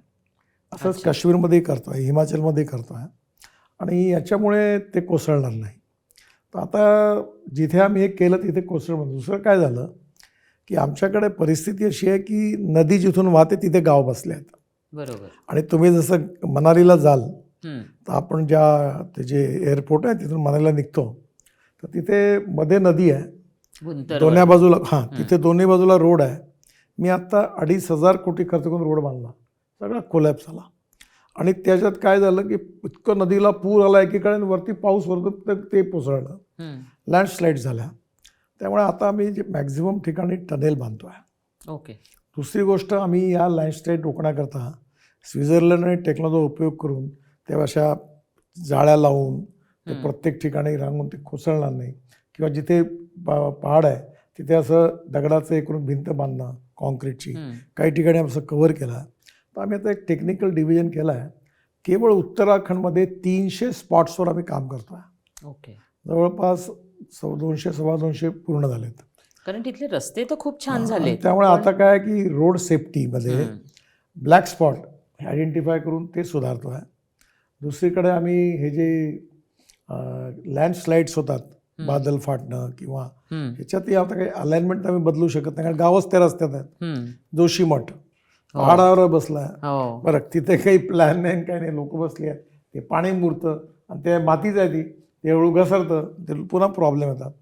तर आम्ही मोठ्या प्रमाणात सुरक्षेचा कम्फर्ट मिळावा आणि सुरक्षा व्हावी या दृष्टीने मोठ्या प्रमाणावर या सुधारणा केल्या आहेत. आणि या व्यतिरिक्त आम्ही ट्रान्सपोर्टच्या ह्याच्यात बस कोडमध्ये बदल केला. अच्छा. आणि बस आता बस कोड तुम्हाला युरोपसारख्याच बसेस दिसतील. वा. आता ट्रक कोड पण नवीन आणतोय. आणि त्यामुळे येणाऱ्या काळात याच्यात पुष्कळ त्रुटी आहेत. आम्ही भारत NCAP स्टार रेटिंग आणलं, त्यामुळे इकॉनॉमिक गाडीला देखील 6 एअरबॅग्स मॅन्डेटरी झाल्या. त्यामुळे आता सुरक्षा हा विषयाला प्राधान्य आहे आणि पर्यटकांचा प्रवास सुरक्षित व्हावा, कम्फर्ट्स मिळाले पाहिजे. आणि लँडस्लाईड्सपासून इतर कर्ज अशा तिथे बस कोसळतात खाली, त्याच्या बाजूला आम्ही त्याला कोसळण्याच्याकरता काही प्रयत्न करतो आहे. आम्ही पुष्कळ उपाययोजना करतो, पण काही वेळा शेवटी निसर्ग आहे, पाऊस खूप होतो, पूर येतात, पूल वाहून जातात, काही गोष्टी आमच्याही ताकदीच्या बाहेरच्या आहेत. पण या बाबतीत गंभीरतेने घेऊन विशेषतः या बाबतीत ही सगळ्या गोष्टी कशा टाळता येईल याचा विचार करतो. आणि आता स्वित्झर्लंडपासून मला विशेषतः हे जे लँडस्लाईड्स आहेत याचं पुष्कळ शिकायला मिळालं. मी जेव्हा पर्यटक म्हणून जेव्हा ऑस्ट्रियापासून इकडे स्वित्झर्लंडमध्ये गेलो, त्याची राजधानी कोणती आपली बर्नला गेलो, सगळं गाडीने फिरलो, तर तेव्हा माझ्या लक्षात आलं की त्यांनी काय केलं आहे. आणि आता आम्ही बिलकुल तसंच पूर्ण सगळं करतो आहे. आणि 3-4 वर्षात याबाबतीतलं प्रोटेक्शन जे होईल त्याचे परिणाम चांगले मिळतील. त्यामुळे प्रवास सुखद होईल आणि अशा घटना होणार नाही याचा आमच्याकडनं आम्ही पूर्ण प्रयत्न करतो. हा एक प्रयत्न तुमच्याकडनं असेल, पण मला असं वाटतंय की तुम्ही एक संदेश आणखी पर्यटकांसाठी सुद्धा द्यावा. कारण मागे एक भीषण अपघात झाल्यानंतर तुम्ही मागच्या सीटवर सुद्धा बेल्ट कंपल्सरी केला होता. पण आजही जर आपण बघायला गेलो तर ते मनापासून केलं जात नाही. कदाचित कॅमेरा असतो म्हणून केलं जातं किंवा पोलीस पकडतो म्हणून केलं जातं. तर पर्यटकांच्या किंवा जनरल लोकांच्या सुद्धा मनापासून ते करायची हे कशी लागेल. कारण ही जी शिस्त आहे ही मला वाटतं शाळांमधनं शिकवायला हवी किंवा आणखी काही, कारण हा पर्यटनाचा एक महत्त्वाचा भाग आहे. तर तो कसा, तो अजूनही आम्हाला दिसत नाही. कारण अच्छा मागच्या सीटवर पण लावायचा का बेल्ट असं विचारलं जातं अजूनही. सो ते कसं होईल. आता पहिली गोष्ट अशी आहे की रोड इंजिनिअरिंग, ऑटोमोबाईल इंजिनिअरिंगमध्ये आम्ही सुधारणा केली. एन्फोर्समेंटमध्ये फाईन वाढवले, कडक केलं. ॲक्सिडेंटमध्ये 5 लाख ॲक्सिडेंट होतात, 1,80,000 लोक मरतात. आणि 18 ते 34 एज ग्रुपमध्ये 66% मुलं मुली डॉक्टर इंजिनियर अशा मरतात. हे खूप वाईट आहे. आणि याला सगळ्यात मोठं कारण ह्युमन बिहेवियर, म्हणजे कायद्याच्या प्रती भीती पण नाही आणि सन्मान पण नाही. लाल सिग्नल असेल तर थांबलं पाहिजे, स्कूटर किंवा जाताना हेल्मेट घातलं पाहिजे, किंवा मोबाईल गाडी किंवा स्कूटर चालवताना मोबाईलवर बोललं नाही पाहिजे, जसं लेन डिसिप्लिन पालन केली पाहिजे. आणि आता काय सांगावं, मला बोलायला तुम्हाला संकोच होतो. रोडच्या मध्ये आम्ही जे बनवले आहे क्रॅश बॅरियर्स, तर महिला आपल्या मुलाला कडेवर घेऊन त्याच्यावर इकडे ट्रक आणि बस पाहतात, इथून कुदतात आणि इकडे कुदतात, इकडनं कुदून तिकडे जातात. आता हे इतकं ते नियमाचं तोडतात. तर मी आता आमच्या इंजिनियर सांगितलं की हिंदुस्थानमधला प्रत्येक नागरिक हा ऑलिम्पिक स्टँडर्डचा ॲथलेटिक्सचा असं समजून एवढी उंच भिंत बांधला की तो उडी नाही मारू शकला पाहिजे. आता पुष्कळ गोष्टी सुधारणा केली. आम्ही ड्रायव्हिंग ट्रेनिंग स्कूल काढल्या. आता काय सांगू तुम्हाला, परवा राजस्थानमध्ये जी बस जळली त्याच्यामध्ये मर्सिडीजचा हे लावला होता लोगो आणि डुप्लिकेट सगळं करून बस केली. त्याच्यात ज्या काचा होत्या त्या ज्या नवीन बस कोड आहे त्याच्यामध्ये एक प्लास्टिकचा हातोडा आहे आणि काही झालं तर तुम्ही सगळी काच फोडून लगेच बाहेर निघू शकता. बसेला आग लागली, लोक जळून मेलीत. 3-4 घटना अशा आहेत. कारण त्याला ॲल्युमिनियमचं ते याच्यात बाहेर येताच नव्हतं. याचं कारण तो बस कोडचं कोणी पालन करत नव्हतं. शेवटी आम्ही आता याच्यात स्ट्रिक्ट भूमिका घेतली आहे आणि म्हणून म्हणजे वाहनांपासून तर रोड सुरक्षाकरता ज्या ज्या काळजी आहेत त्या घेतो आहोत.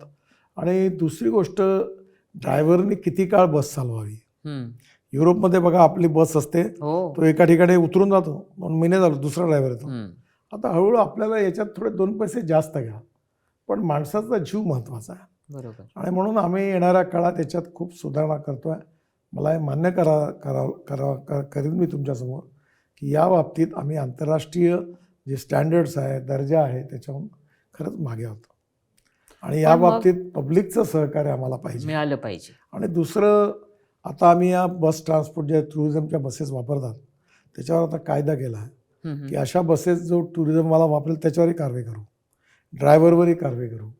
आणि आता येणाऱ्या काळात आम्ही या चांगल्या बसेस ज्या आहेत, बघा मला आठवतं मुंबईत ते पुणे पहिले वॉल्वो बस चालू झाली, तिथं ST वाल्यांनी विरोध केला, ड्रायव्हरने जाऊ नका. आणि जेव्हा टोल होता मुंबई पुण्यावर तेव्हा ST टोल भरायला तयार नव्हते, जुन्या रस्त्याने द्यायचे. तर लोकांनी त्यावेळी बस थांबवायचे आणि पॅसेंजर पैसे गोळा करायचे, म्हणायचे चल एक्सप्रेस आहे आम्ही टोल भरतो. आणि त्यामुळे लोक सर्व्हिसेस नवीन सगळं पैसे द्यायला तयार आहेत. त्यामुळे वाहनांपासून तर रोडपर्यंत सुरक्षेच्या दृष्टीने, कम्फर्ट्सच्या दृष्टीने, रोड साईड ॲम्युनिटी, मलाही लाज वाटते तुम्हाला सांगताना, 1,000 किलोमीटर आमच्याकडे महिलांकरता वॉशरूम्स नाही. आता आम्ही त्याचं रेटिंग करणार आहे. आणि हे सगळं करत असताना आम्ही ठरवलं आहे की याच्या प्रायव्हेट एजन्सीकडनं त्याचा तुम्हाला मोबाईलवर लगेच कळेल की समोरचे रोड साईडमध्ये रेटिंग काय आहे आणि त्याच्याप्रमाणे या सगळ्या सुविधा मिळतील. इवन लहान मुलाला जन्मलेल्या दूध पाजण्याकरता त्याच्या आईकरता वेगळी रूम केली आहे, वॉशरूम चांगला केला. आणि मी त्याच्यात स्पेशली लिहिलं आहे की प्रत्येक माणूस गेल्यावर तुम्हाला साफ करावं लागेल तर तुम्ही त्याच्याकडे पैसे घ्या.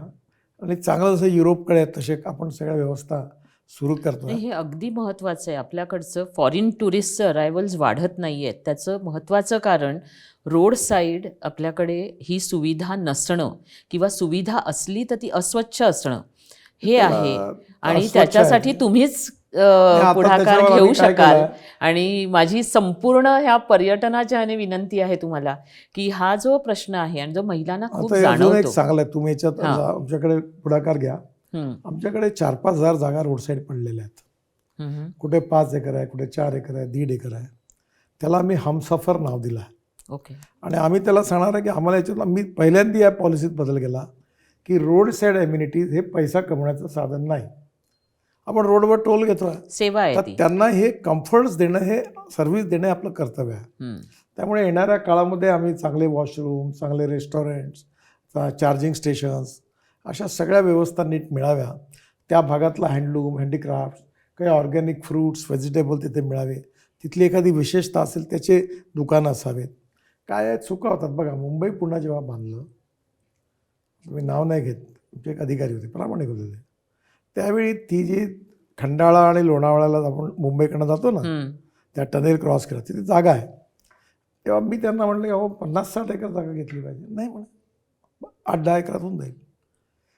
ते शेवटी एवढ्या कमी जागा घेतल्या की आता ते पार्किंगला जागा नाही तिथे.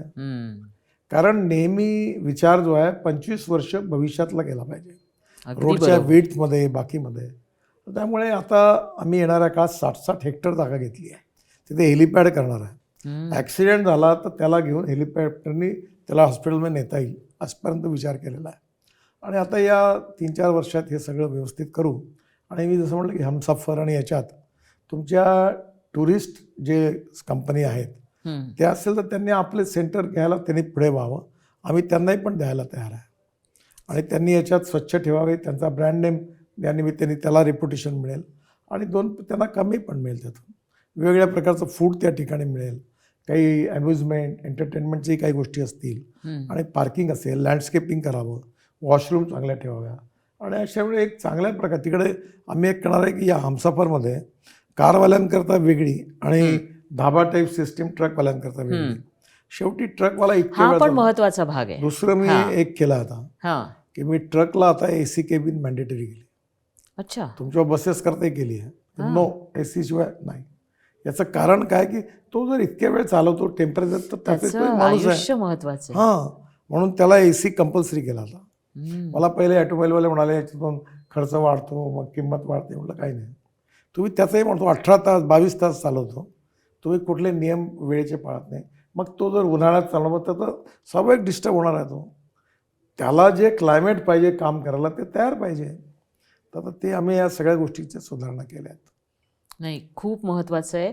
कारण आम्ही शिमला मनाली हा जो मार्ग होता तेव्हा आत्ता तो तुमच्या सगळ्या टनेल्समुळे आणि ह्याने खूप कमी झाला आहे. तो आम्ही 16 तास प्रवास केलेला आहे आणि आम्ही ओढण्या धरून बायकांना घेऊन शेतात जाऊन हे केलं आहे आणि त्या परिस्थितीत अजूनही हे नाही. तर तुम्ही जे म्हणताय ते चित्र आत्ता मला असं डोळ्यासमोर दिसतंय आणि खूप छान वाटतंय. आणि हे सगळे व्हिज्युअलाइज करून याच्यावर एक मोठी कॉन्फरन्स घेणार आहे आणि देशातल्या सगळ्या टुरिझमच्या कंपन्यांना बोलवणार आहे आणि त्यांना सांगणार आहे तुम्ही पुढे जसं तुमचं आता कॉन्स्टंटली समजा तुम्ही हिमाचलला जात असाल तर तुम्ही जर इथून दिल्लीहून बसने निघाले तर तुम्ही 3 ठिकाणी तुमचेच जर हे असतील, जशा तुमच्या बसेस असतील, तुमचे सेंटर असतील, तिथेच तुम्ही गाड्या थांबवतात. मला माझ्या बोलण्याचा गैरअर्थ नका लावू. मी जेव्हा लक्झरी बसनी लहानपणी जायचो तर ते कोणत्या रेस्टॉरंट्सवर उभे राहायच्या, ते रेस्टॉरंटवाले त्या ड्रायव्हर आणि कंडक्टरला चहा पाणी नाश्ता फुकट द्यायचे. तर तिथे तो उभं करायचा. अगदी अजूनही तेच चालू आहे. तर तुम्ही तुमच्या ब्रँडेड केले तयार आमच्या हमसफरमध्ये, तर तुमच्या व्यवस्था तुम्हाला तुमच्या टूर पर्यटकांना सगळं ॲडव्हान्टेज मिळेल. अगदी बरोबर. त्यांनी नक्की याच्यात यावं आणि ही आम्ही आउटसोर्स करतोय व्यवस्था, त्यांनी नक्की करावं अशी माझी त्यांना आव्हान पण आहे. अगदी अगदी म्हणजे हे आवाहन तुम्ही आज या ह्याच्यातच केलं आहे. हे सगळं करत असताना तुमचं भारतातलं आवडतं ठिकाण कोणतं आहे?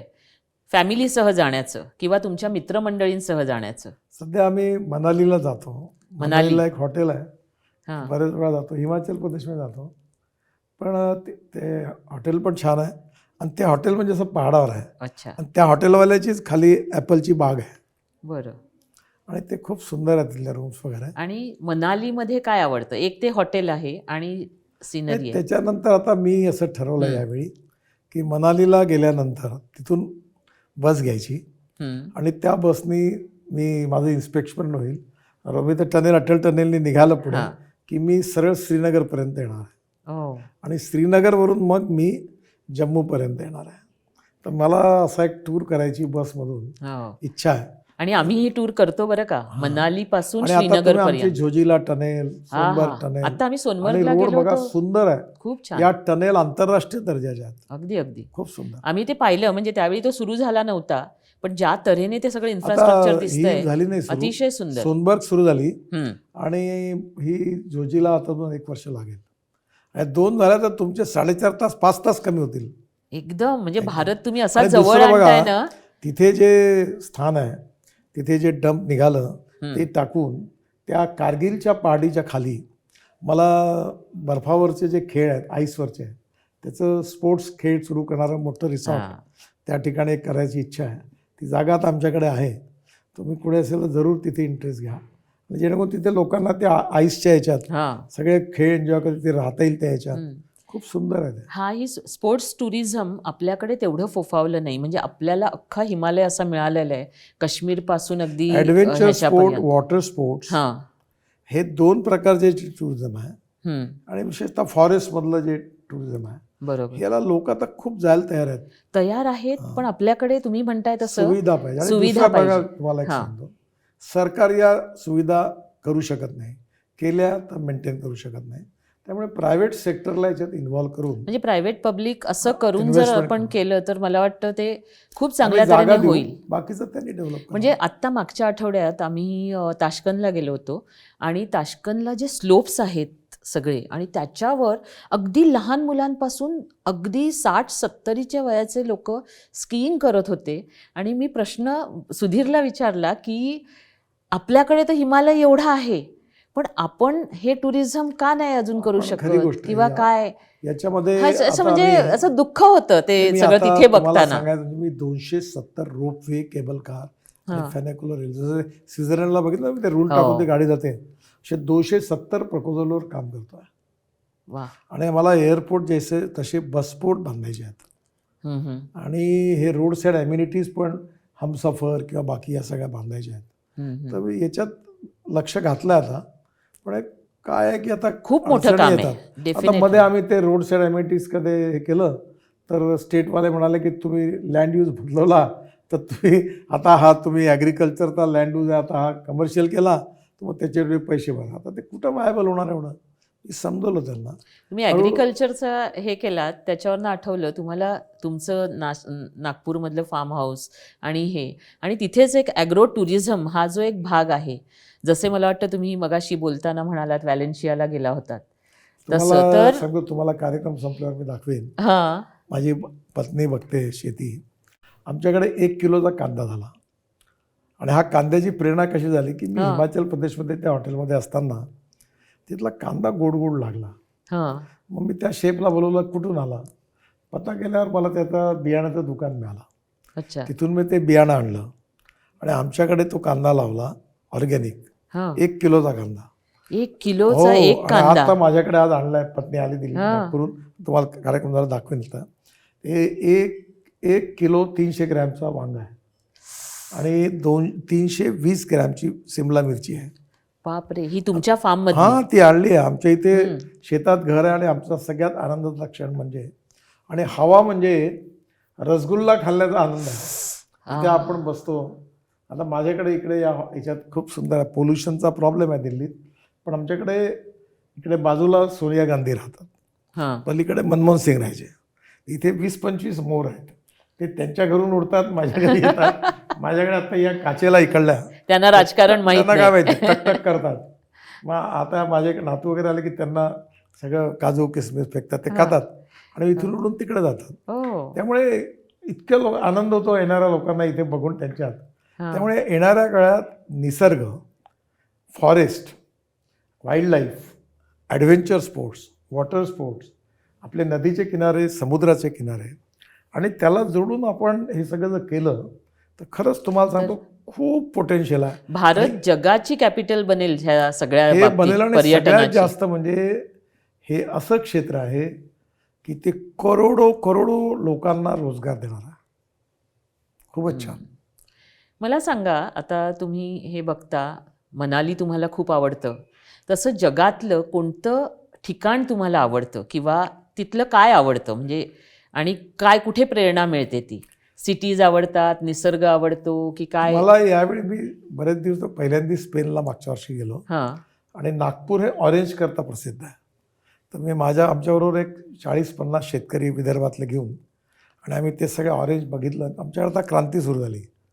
तर व्हॅलेन्शिया ऑरेंजवर आता आमचे शेतकरी काम करायला लागले. तिथे एका एकरात 340 झाडं आमच्याकडे लागतात संत्र्याचे. आमच्याकडे 100 झाडं लागतात, तिथे 340. नंतर ते बांबू वगैरे काही लावत नाही, ते प्युमिंग, कटिंग करतात. त्यांच्या जमिनीपासून 1.5 फुटावर कुठेही सगळ्या कलमा काढून टाकतात. तर ते सगळं बघून आता आमच्याकडे रिव्होल्युशन झालं. मी वर्कशॉप घेतलं.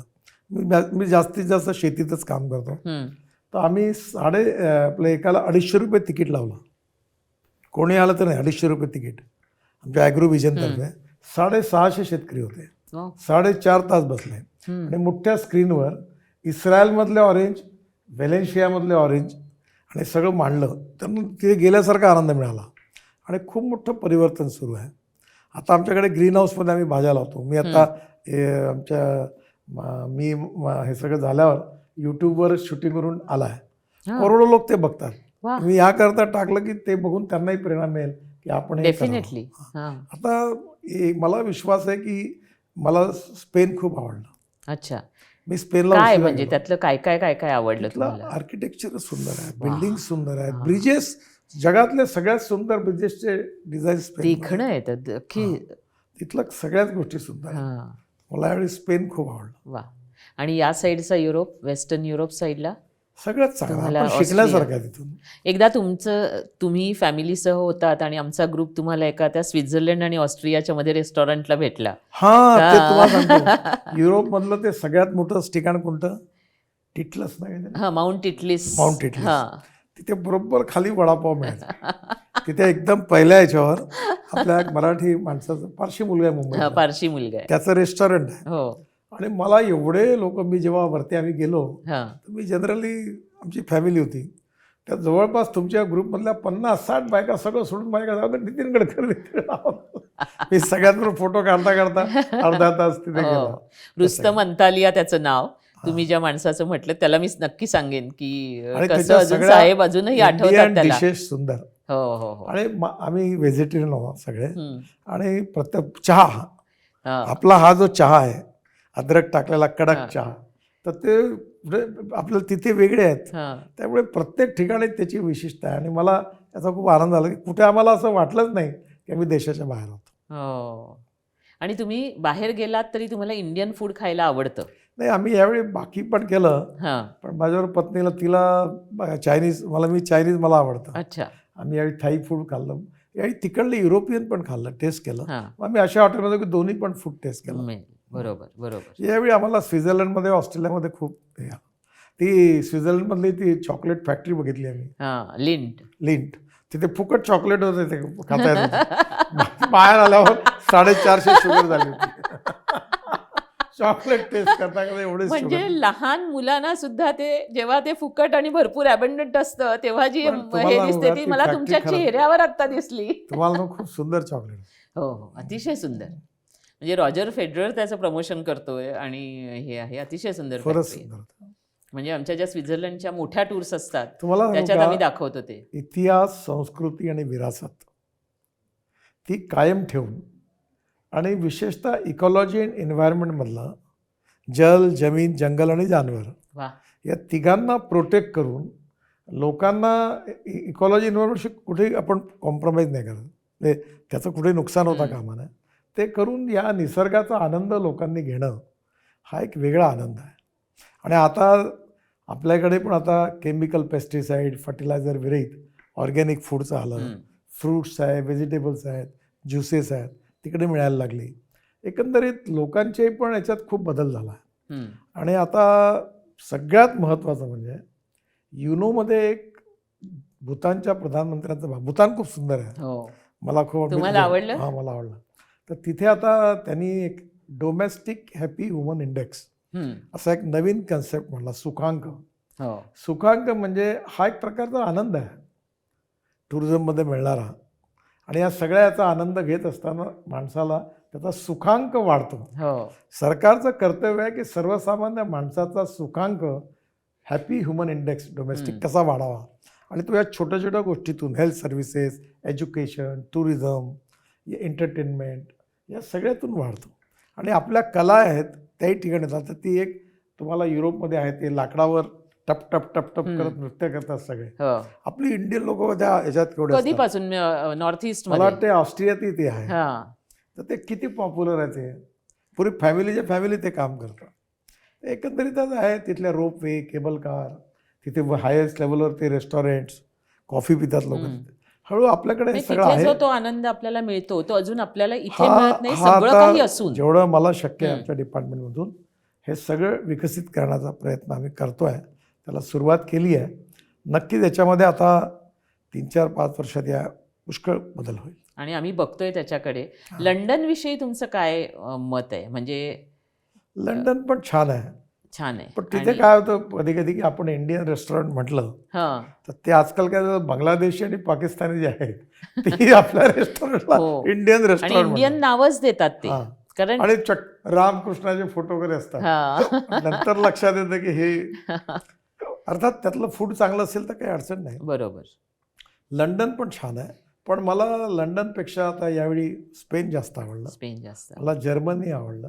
स्वित्झर्लंड खूप चांगला आहे. ऑस्ट्रिया खूप चांगला आहे. आणि मग जर्मनीमध्ये वगैरे गेलात तेव्हा तुम्ही दुसऱ्या महायुद्धाचं, पहिल्या महायुद्धाचं असं काही? मी सगळं बर्लिनला झालो दोन्ही. अच्छा.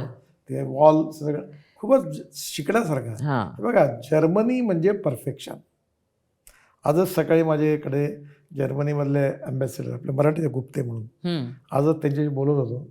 तिथलं मशिनरी, तिथलं काम, प्रत्येक गोष्ट म्हणजे 99% परफेक्शन नाही, 101% Precision, yeah. परफेक्शन. एकही लूफहोल राहत नाही. आणि हे शिकण्यासारखं आहे. आणि हे जर्मनीमध्ये हे बघायला मिळालं. आणि न्यूयॉर्क, अमेरिका, ते तर संपन्न आहेत. मी अमेरिकेतही फिरलो आहे, LA ला माझी मॅनमेड मुलं होती. म्हणून तेवढं आवडलं नाही. बघा, काय आपली इकॉनॉमी हं. आणि त्याला मिळणारी इकॉनॉमी जवळपास आणि तिथल्या सुविधा व्यवस्था, कारण शेवटी आपले लोक ते अफोर्डेबल पण असलं पाहिजे. हं. उद्या जर आपण रेस्टॉरंटमध्ये जाऊ आणि ते इथल्यापेक्षा थोडं महाग ठीक आहे, पण उद्या ते एवढं महाग नको की आपण ते अफोर्ड करू शकलो नाही पाहिजे. तर आपल्याकरता बेस्ट मॉडेल म्हणजे माझ्या हिशोबाने स्वित्झर्लंडचं छान मॉडेल आहे. हं. आणि मला आता असं वाटतं की आता खूप लोक दुबईत जायला लागले. हं. आणि आता लोक दुबईत 8-8, 10-10 दिवस राहतात. हं. आता मोठ्या प्रमाणात जायला लागले. आता मी मसुरीची टनेल बनणार आहे आणि डेहराडून 2 तास झालं. मग कालच मुख्यमंत्री आले होते. इतके टुरिस्ट वाढले, इतके लोक जातात. तर मी त्यांना म्हटलं की आता तुम्ही तुमचं अर्बन प्लॅनिंग तयार करा. हं. आता माझ्या रस्त्यामुळे लोक वाढतील आणि हॉटेल रेस्टॉरंट नाही, पार्किंग नाही, तर नवीन प्रॉब्लेम क्रिएट. क्राऊड मॅनेजमेंट आपल्याला म्हणजे इंटिग्रेटेड अप्रोचमध्ये बाकी सगळ्या गोष्टी विकसित करा. हो नाही, मी तेच म्हणणार होते की तुमचे रस्ते सगळीकडे होत आहेत आणि परत योगीजींसारखं सगळे म्हणतील की बाबा हे सगळं जे घडतंय, क्राऊड येतंय ते तुमच्यामुळे येतंय. आता या ज्या लिफ्ट आम्ही रोपवे बांधतोय केदारनाथ आणि याला, आता केदारनाथला जाणं सहज शक्य होणार नाही. आणि ते किती महत्वाचं आहे, किती कारण कठीण आहे केदारनाथ. हो हो हो, मी स्वतः ते केलंय आणि ते आता ते घोड्यावरनं जाणं हेलिकॉप्टर किंवा- लोक ते हेलिकॉप्टर इतक्या वेळा पडले, हो, त्यामुळे सुरक्षित दृष्टीने तर रोपवेमुळे एकदम चांगलं होणार. रोपवे आणि रस्ते. आणि आम्ही 4 धाम रस्ता बांधला. तुम्हाला अजून आनंदाची गोष्ट सांगतो. परवाच आमचं रिव्ह्यू झाला. मी मानस सरोवरचा रस्ता बांधतो ऑलरेडी नथुला, पिथोरागड म्हणजे उत्तराखंडमधून. हं. आणि आता पुढच्या वर्षी एप्रिलपर्यंत, आता हे वर्ष सुरू झालं, आता या वर्षाच्या ह्याच्यात एप्रिलपर्यंत तो जवळपास पूर्ण होईल. मध्ये आमच्या विभागाचे एक पूर्व सचिव त्या रस्त्याने जाऊन आले तिकडे. हो. आणि यावर्षी मला वाटतं तुम्ही नथुलावरनं सुद्धा ते बघितलं ना, टेस्ट केलं. नथुला आहे, पण तिथे कसं आहे की ते आपलं सिक्कीमवरून आहे. हां, सिक्कीमवरनं. त्याच्यात काय आहे की तिथे आपल्याला चायनाचे पुष्कळ रोड वापरावं लागतो. ओके. पण इथून चायनाचा फारच कमी आहे. म्हणजे माझी खूप इच्छा आहे की मानस सरोवर बघायला भारतीयांना हिंदुस्थानमधून, हिंदुस्थान, भारत, नेपाळ आणि चीन याच्यामधून तो रस्ता काढला आहे. -8 डिग्री टेम्परेचर आहे. MiG-26ची हेलिकॉप्टरमधून ती मशीन तिथे उतरवली आहे. इतकं कठीण आहे काम करणं तिथे. BRO-वाले काम करतात आहेत.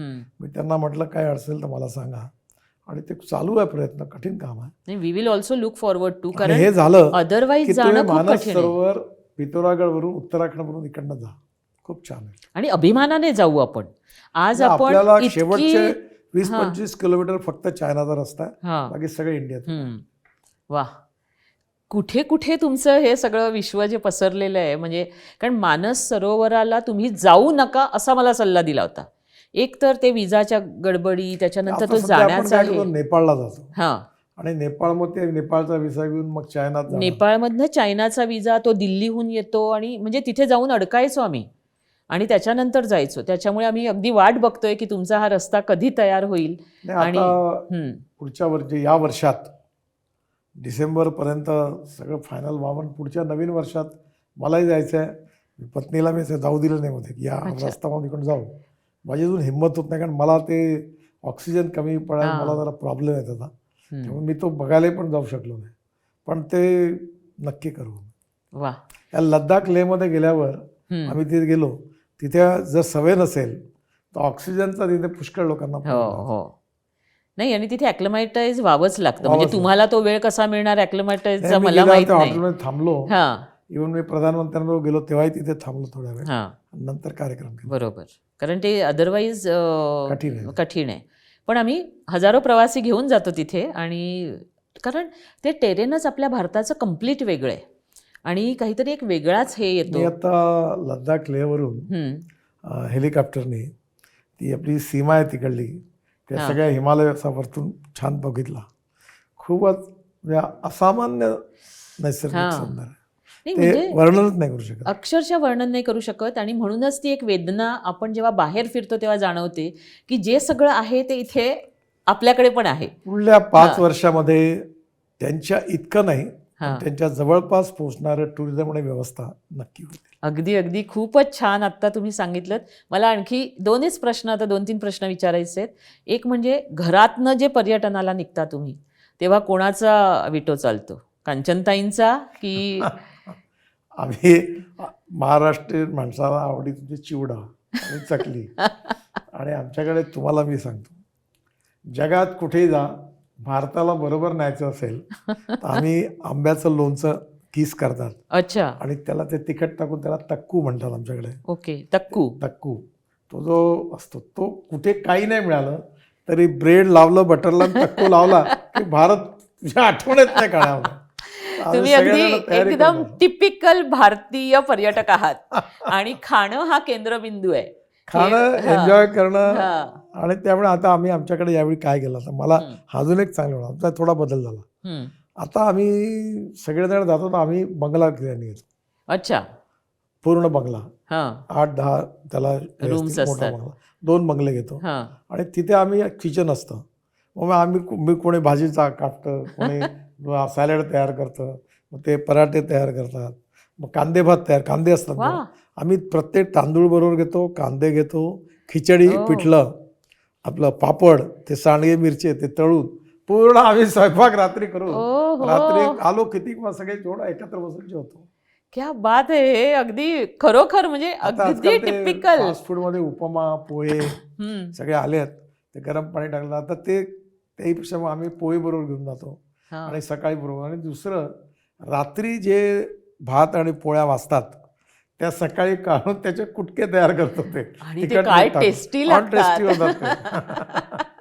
कल्पवृक्षासारखं आहे आपलं, की सगळं काहीही वाया जाऊ द्यायचं नाही आणि त्याच्यातनं हे करायचं. पण तरी पण माझ्या प्रश्नाचं उत्तर नाही मिळालं, की कोण ठरवतं की इथे जायचं किंवा तिथे आता जायचं? साधारण मुलं मुलं ठरवतात सुना की आता सगळे मिळून. नातवंड ठरवतात आता आम्ही यावर्षी वेटिंग आता जाऊ कुठे. हां. आता काय झालं, माझी थोडी अडचण अशी होते की माझा VIP प्रोटोकॉलमुळे त्यांना अडचण होते, कारण ठिकठिकाणी मला वेगळी ट्रीटमेंट मिळते, त्यांना मिळते, आणि मला सगळ्यांबरोबर जाण्याचा आनंद आहे.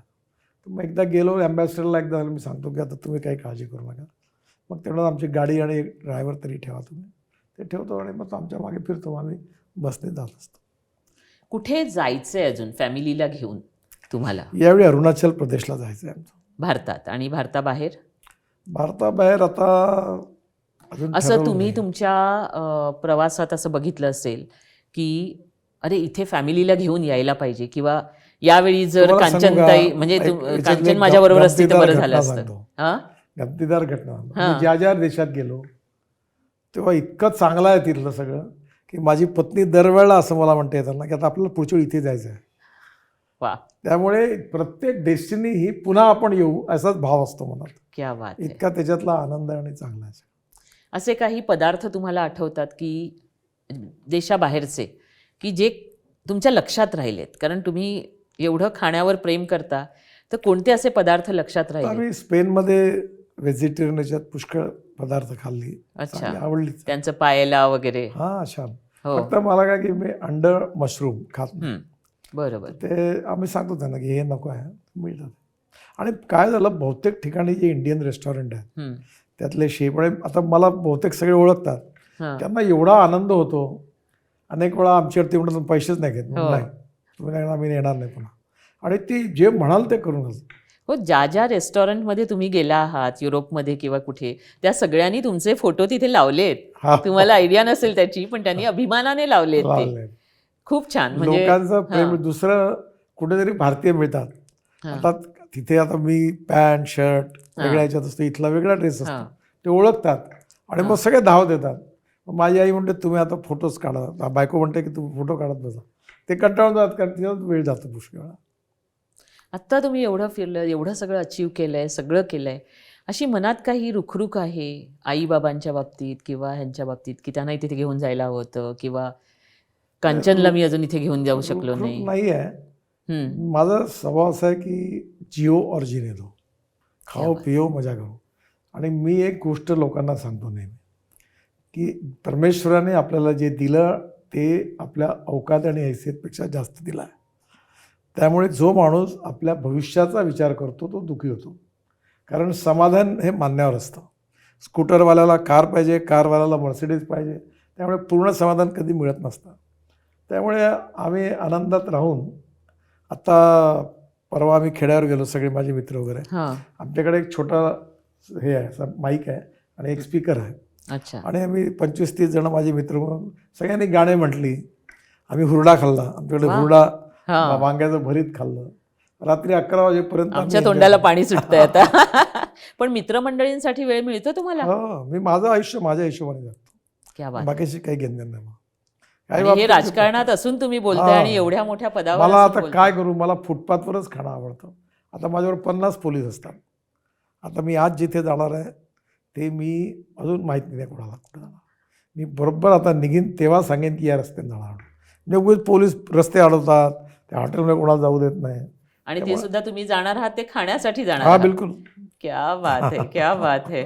म्हणजे हे खाण्यावरचं प्रेम मी अजूनपर्यंत असं कधी पाहिलं नाही. एवढी खाण्याविषयी पॅशन असणं.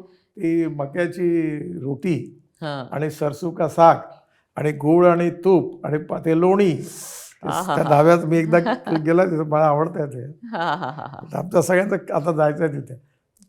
नाही, तुमच्या सगळ्या आयडियाज आपण गेल्या तासभरात ऐकल्या आणि सगळं त्याच्यातनं पाहिलं.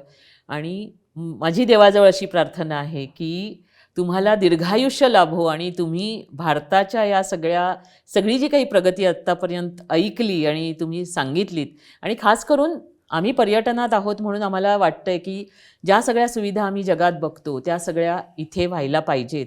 आणि तेच सगळे तुमचे प्लॅन्स आहेत. म्हणजे रोडवेज आहेत, वॉटरवेज आहेत, त्याच्यानंतर केबलवेज आहेत. हे सगळं तुम्ही करताय आणि एक सुंदर चित्र आमच्या सगळ्यांसमोर निर्माण केलं आहे. आणि तुम्ही जे बोलता ते करता, ही तुमची म्हणजे खासियत आहे किंवा ती तुमची सवय आहे, पद्धत आहे. बोले तैसा चाले असं आहे. आणि खरोखर त्यांची वंदावी पाऊले. मी सांगतो हे होऊ शकत नाही. हां, पण खोटं बोलायचं नाही आणि खोटं आश्वासन द्यायचं नाही, असं मी राजकारणात ठरवून. आणि म्हणूनच मला तुम्हाला एक रिक्वेस्ट करायची आता शेवटची, ती म्हणजे जसं मी पहिल्यांदा सुरुवात केली तेव्हाच म्हटलं की आपल्या तरुणाईला तुमच्याकडनं एक असा भरभक्कम मेसेज या पॉडकास्टच्याद्वारे जाऊ दे. कारण ज्या तऱ्हेने तुम्ही 30व्या वर्षी किंवा 25व्या वर्षी करिअर सुरू केलं आणि आज तेवढ्याच किंवा त्याहीपेक्षा जलद गतीने तुमचं काम चालू आहे, तर हा सगळा जो टेम्पो तुम्ही तुमच्यात ठेवला आहे तो आमच्यात कसा, आम्ही दमून जातो, थकून जातो. तुम्ही म्हणता रोज आम्ही व्यायाम करतो किंवा तुम्ही एवढं वजन घटवलं, हे सगळं आम्हाला नाही शक्य होतं. आम्ही 4 दिवसांनी दमतो आणि मग 5व्या दिवशी रिझनिंग करावं लागतं. तर काय आहे ह्याच्या मागचं तुमचं रहस्य काय आहे? आणि आम्हाला सगळ्यांना तुमच्याकडनं म्हणजे हावरटपणे मी मागून घेते की तो एक संदेश हवाय मोठा. बघा, मी माझ्या आयुष्यातला अतिशय इरेग्युलर, इनडिसिप्लिन माणूस होतो. हो, कोविडने माझं आयुष्य बदललं. माझा त्याचा तरुण मित्र कोविडमध्ये गेला तेव्हा मी नकळत बोलून गेलो की सत्ता, संपत्ती, सौंदर्य आणि नॉलेज हे नश्वर आहेत. काळानुरूप जसं ते लोखंडाला जंग चढतं ते हळूहळू बदलत असतात. त्यामुळे तुम्ही हेल्थ ही महत्त्वाची आहे. तुम्हाला आयुष्यात जगायचं असेल तर नियमितपणे हेल्थ इज वेल्थ. आपल्या शरीराकडे पहिले लक्ष द्या आणि मग जे पाहिजे ते काम करा. दुसरं सांगत असतो की no philosophy can be taught to empty stomach. पहिले आपलं घर, परिवार, उत्तम काम करा आणि मग तुमचं पोट भरायला लिमिटेड पुष्कळ झालं. मग उरलेल्या याच्यात समाजाकरता, देशाकरता, गाव, गरीब, मजदूर, शेतकरी, त्याच्याकरता जे करतात. मी खरं तुम्हाला माझं अजून रोडचंच लोकांना माहिती आहे. मी हिचं कामच नाही करत रोडचं. मी जवळपास शेतकऱ्यांमध्ये काम. सांगा ना, कारण आम्हाला आवडेल ते. मी आता तुम्हाला सांगतो माझे सोशल प्रोजेक्ट जे मी 28,000 आदिवासी विद्यार्थ्यांना शिकवण्याचा आमचा ट्रस्ट आहे लक्ष्मणराव मानकर. त्यात मी 1200 एकल विद्यालय नक्षलाईट बेल्टमध्ये चालवतो. 1800 शिक्षक आहेत. मी साड्या तयार करतो. मी तुम्हाला आता देईन या चिंध्यांपासून कार्पेट तयार करतो.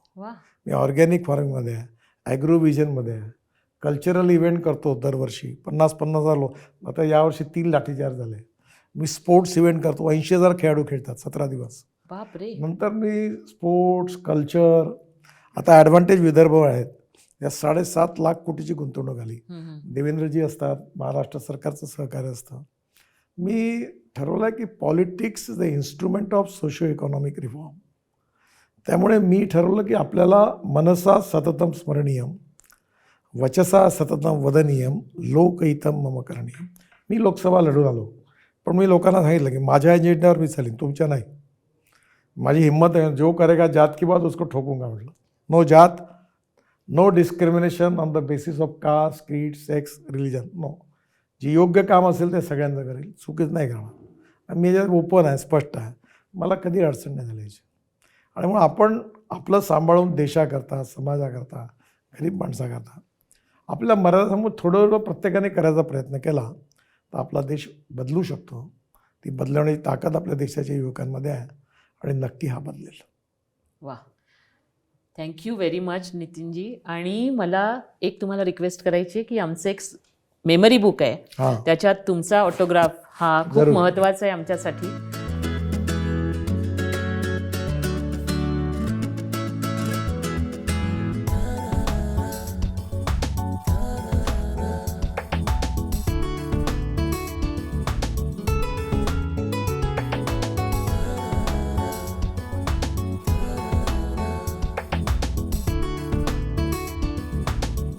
सो आत्ताच आपण श्री नितीनजी गडकरी यांच्यासोबत भारतातलं पर्यटन कसं बदलणार आहे याविषयी अनेक योजना बघितल्या, ऐकल्या आणि आपल्यासमोर एक भारताचं सुंदर चित्र निर्माण झालं. आणि बोले तैसा चाले ही त्यांची खासियत असल्यामुळे आपण निश्चितपणे त्यांनी सांगितल्याप्रमाणे येत्या 5 वर्षात भारताचं पर्यटनातलं बदललेलं जे एक चित्र आहे ते निश्चितपणे बघू शकू. आणि त्यांनी आपल्याला, आपल्या तरुणाईला सुद्धा जो काही संदेश दिला आहे तो निश्चितपणे खूपच मोलाचा आहे. त्याबद्दल मी मनापासून नितीनजींचे आभार मानते. सो आजचा एपिसोड आपल्याला कसा वाटला हे आम्हाला जरूर कळवा आणि पाहत रहा अराउंड द वर्ल्ड.